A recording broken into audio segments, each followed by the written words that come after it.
Hello, citizens of YouTube. This is the Geeky Nerd here, and today I'm going to be talking about the Bobro mount for the Churchicon IR Hunter and Bobro mounts in general.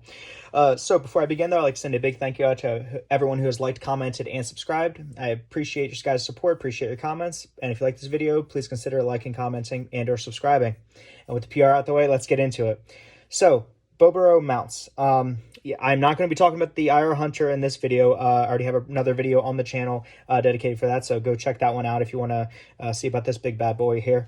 But I'm talking about Bobro in specific. So I have always generally been a ADM, American Defense Manufacturing, QD mount type person.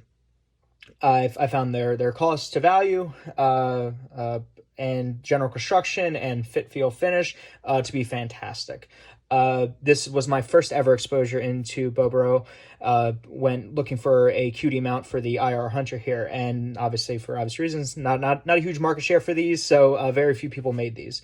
But after doing some research and learning about them, I'm extremely impressed by the quality of them and by their design differences from ADM. So again, I am doing a direct comparison to the ADM mounts and how this one I may start for some of my more expensive optics, bulletproof builds, may transition to using Bobro. So again, as I was saying with the ADM mounts, have one here just on my little Romeo XDR. So the general design of the ADMs is that you have this little QD here, and it compresses down, kind of pivots, and then boom, locks in. So its locking phase is right here. You can go a little bit beyond, but you back it off a little bit and it's always going to meet right there. It's very easy to disengage, very intuitive, nothing too crazy with it.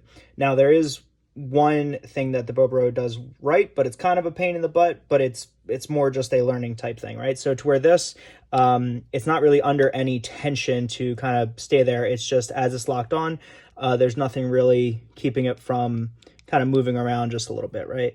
It does impact the mounting surface a bit, but again, once it is nice and dialed in tight and you have this all kind of calibrated, it's definitely not going anywhere when you press it in. But again, there's no resistance pushing back, similar to like a lock washer, if you will. Again, very simple, very easy, and for the cost, fantastic. But I can after having the Bobro, I can feel where there is a distinction. So looking at the Bobro, it has these little spring-loaded latches here. Again, very similar to the latch on here, but the difference is as you push down, it snaps up. So you can see here it is under constant spring tension, basically pushing back in a way. So it's working against the spring that's in this position, it's in the rest. As you're pushing into here, it's resisting, stretching the spring. And then as you push down, it then clicks into place, and you see there really isn't any type of movement there, and it is firmly affixed. It does have these two full-length rails on either side, or not full length, but just bigger sections of rail, and then here's your main clamping surface. But again, even if you try to disengage it, it isn't going to go up. You have to have enough positive force on the opposite side to snap it up. Now, I've found that when trying to undo these, that if I would do it like this, it ends up hitting my finger. So it does slap your hand. Again, that's probably the only downside I would have to say to this. But overall, I mean, exceptionally well built. You can feel the tension on it. It definitely does have a bit of a more solid locking surface, I would say. You also have this little T-bar here that essentially kind of provides a surface for a little bit of flex, a little bit of mechanical flex to be able to keep positive tension on your rail.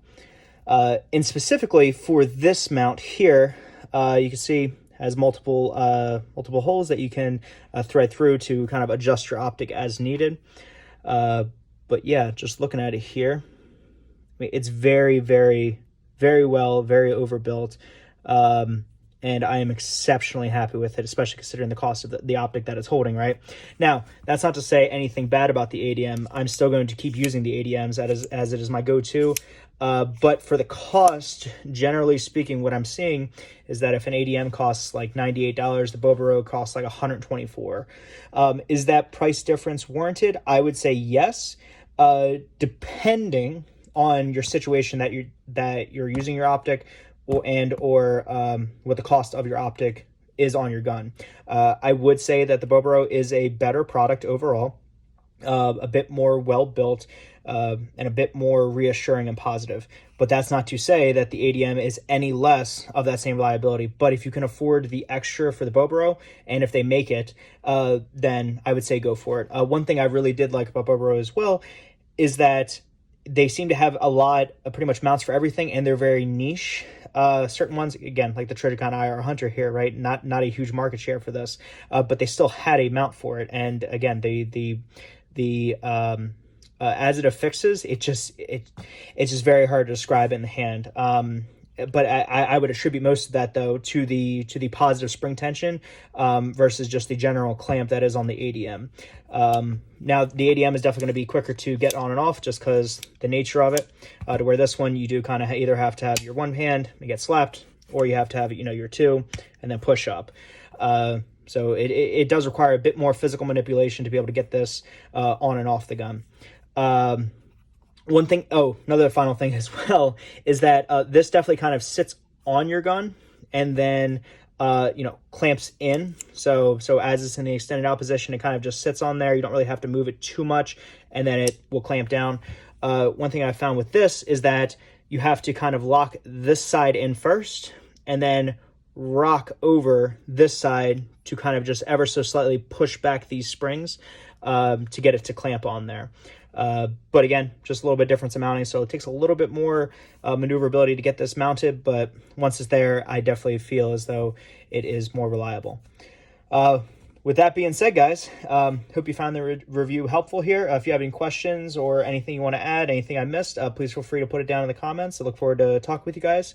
If you enjoy the video, please consider liking it and subscribing to the channel if you like the other content we have here. And I hope everyone's having a wonderful, awesome, fantastic day, and I'll catch you guys next time. See you guys.